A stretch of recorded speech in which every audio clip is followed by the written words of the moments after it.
Working with your sphere of influence has to be the most important and most impactful way that you can create more business for your business. You understand that in order for people to work with you, they need to know, like, and trust you. And that comes in a couple different ways. It either comes through your reputation, it comes through the way that you treated them when they arrived to your website and you reached out to them. It comes across with your knowledge, or it is as simple as they know you, they like you, they trust you. And there is no closer circle than your sphere of influence. We're going to talk about this in a little detail, and this will be probably one of the longer sections in this module. The reason for that is because the sphere of influence definitely has a strong impact on your business. Because in the future, if you call me right now and you say, David, the only way that I can get business is by buying leads right now, because I don't have a sphere of influence. I know no one in my neighborhood. I've lived here for 2 days and I just got my real estate license. And I'm going to tell you that's great. We'll figure out ways to get business. It's okay if you buy leads. I'm a fan of it. I don't care, I don't care. People say you don't need to. Guess what? I don't care if you do, right? But what I do care is how you treat those clients, how you convert them, and how you turn them into your sphere of influence. Now, your sphere of influence is compromised by, and we'll put SOI up here, sphere of influence, and your sphere of influence is compromised by family, friends,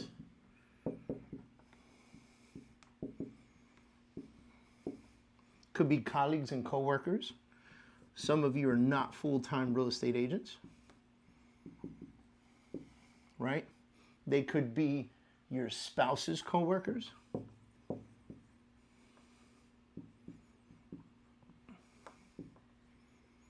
And finally, not the last one, but finally, your past clients.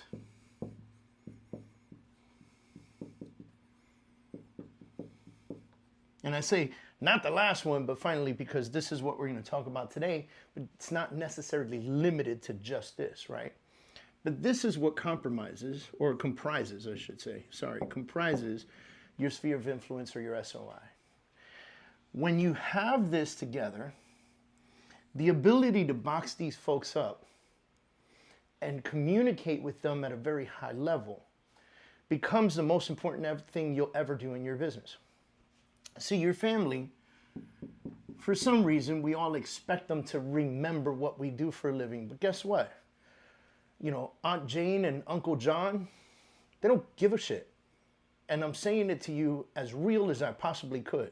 They don't care what you do for a living. It is not the priority on their minds. They have their own jobs. They have their own businesses. They have their own household. They have their own bills. They have their own kids, and so forth and so on.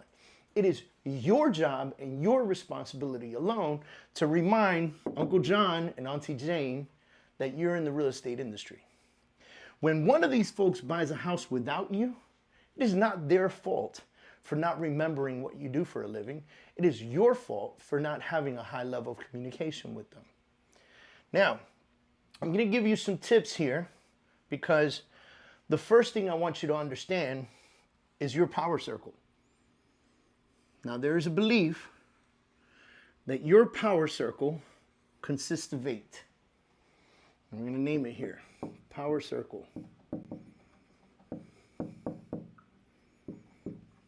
These are the 8 people that you trust and love the most. These are the folks that you would send to pick up your kids if you were in an emergency. These are the first 8 people you would think of.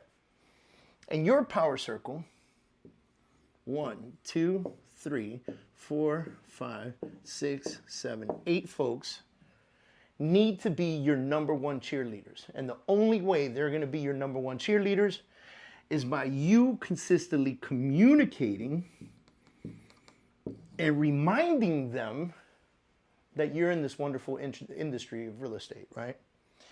And by the way, this goes the same if you're selling bicycles, or lollipops or cake or food or lights, desks, furniture, chairs, cars, whatever it is that you sell, you need to be in high levels of communication with your Power 8 to make sure that they are your number one cheerleaders all the time, because your Power 8 has their own Power 8. And here's the crazy part. Just because you trust and love them that much doesn't necessarily mean they trust and love you that much. So you might not even be in their power circle. You might be one of the 8, or you might not be any of them. Your spouse might be in the Power 8 and you might not be in the Power 8. But through your spouse, you know and trust that person enough to be in your Power 8. This is an important thing to talk about. So I think what I would like you to do is get a piece of paper and figure out who is in your Power 8. Who are the people in your Power 8 that you need to be in high levels of communication with? Gets even better. Once you know your Power 8, I challenge you to call them. If they pick up the phone, have a conversation and remind them that you are in this industry. If they don't pick up the phone, leave them a voicemail. Say, Jane, it's John. You don't have to call me back right away, but I'm going through my phone and I'm updating my contacts, and I ran into your phone number, and you know you're one of the most trusted people I have in my life. And I wanted to just remind you that I'm in real estate. This is what I do. I sell real estate. I sell houses.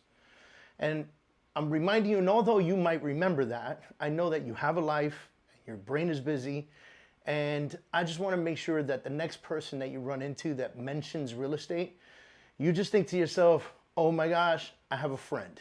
That's all I'm asking for. It's a very simple voicemail, is it not? But then I'll challenge you to then send a video message with the same message by text, followed by a written text message that says, hey, thanks for checking out my video real quick.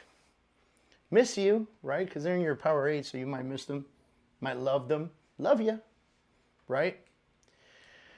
I want you to get very focused on this, because the next task that you're going to have right now, give me a chance to erase this board. So first thing is, get focused on your Power 8, on your sphere of influence. And by the way, you can Google this theory. This is not my theory. You can Google the power circle and Google this theory and put it to work for yourself and truly understand. As a matter of fact, in this course, we might even add a couple links for your own research. But the next thing I want you to do is I want you to take this handy dandy device called the cell phone. It's new. It's only been around for a decade, maybe over a decade. What iPhone we on? 14 when this recording is happening, so about 14 years now, right? And so I want you to take this phone and I want you to find an app that will download your contacts.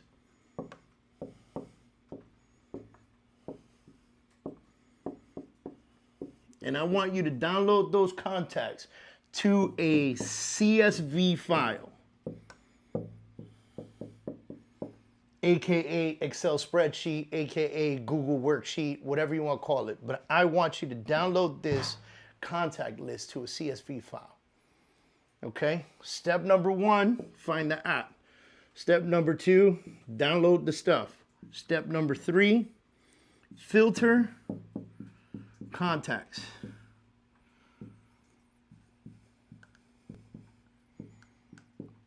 Now, what do I mean by this? You're going to download every single contact on your phone.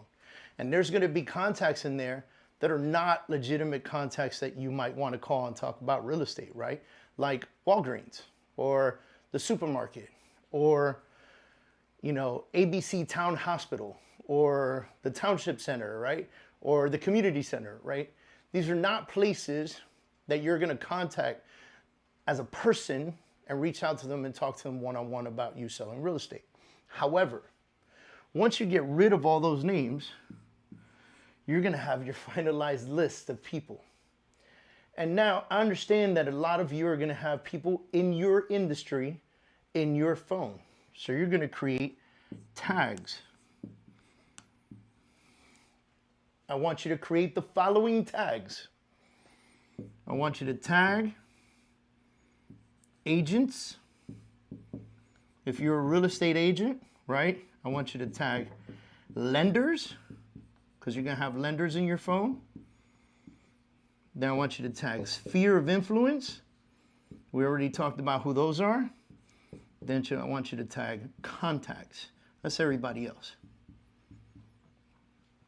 When you do this, I want you to start from number 1, and I want you to call every single person. Call,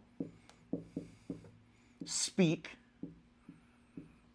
or voicemail, video text,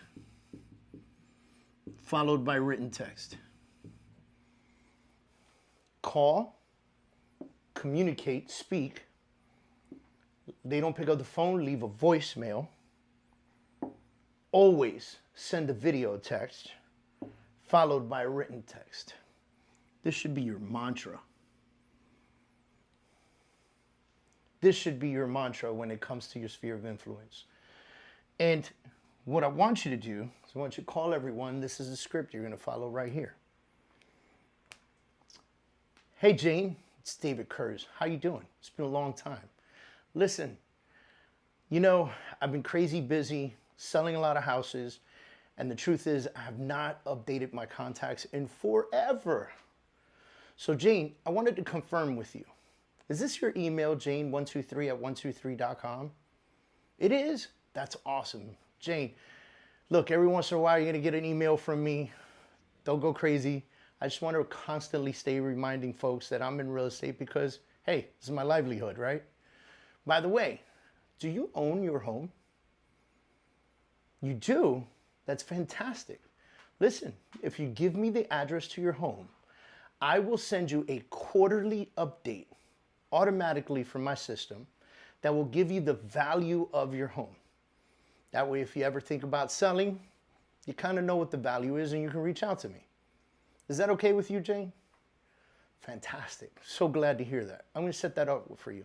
By the way, Jane, are you still in the plumbing business? You are. Jane, is it okay with you if I add you to my partners list so that local buyers and sellers that work with me can call you if they ever need a plumber? I'll make sure they mention my name so you know I'm doing right by you. Yeah, I'm sure you would love that. It's fantastic. I feel the same way. I love referrals. I love when people think about me when they talk about real estate. So even if it's not for you, Jane, I'm going to send you some plumbing business. But even if it's not for you, I want to make sure that when someone mentions real estate around you, you only think of me. Jane, I appreciate it so much. It means the world to me. All right, you take care now. See, guys, this is very simple, very honest, very simple script that you can just come from the heart with. But there's some important parts that although you're coming from the heart, you can't leave out. Update phone number, update email address, make sure everything's correct. Do they own a home? Can I put you on a drip campaign? Do you still own that plumbing business? Can I make you one of my partners? See, you're not just coming to take, you're coming to contribute. And I'm contributing in a few different ways. One, I'm going to send you a market update on your home every quarter. Two, I'm going to send you plumbing business. Three, I'm going to stay consistent letting you know what's happening in the market. I'm coming to you and I'm just going to give until you feel confident enough to give back in the form of a referral or your own personal business.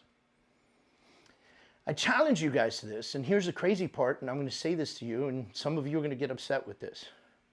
95% of you will watch this video, say, oh my God, what a great idea, and do nothing about it. 95% of you. 5% of you will get as far as downloading the CSV file and beginning to filter the context. Half of that group, half of that 5%, 2.5% of you will stop at filtering contacts. It's mundane, it's boring, it's tiring, you don't have time, whatever the case is. And you'll never finish that. The other 2.5% of you are going to go ahead and add all the tags and start making those phone calls. And you guys are going to get the listings. You guys are going to get the buyers. This is a proven tactic to work. Proven by the 2.5% that consistently do it every time I teach it. And the 95% that stay behind, or I should say the 97.5% that stay behind, look at the 2.5% and go, oh my gosh, did you really get that many listings from that exercise? And then go back home and do nothing about it. So my question to you is, how are you going to connect with your SOI? And are you a part of the 2.5%, or are you just like everyone else?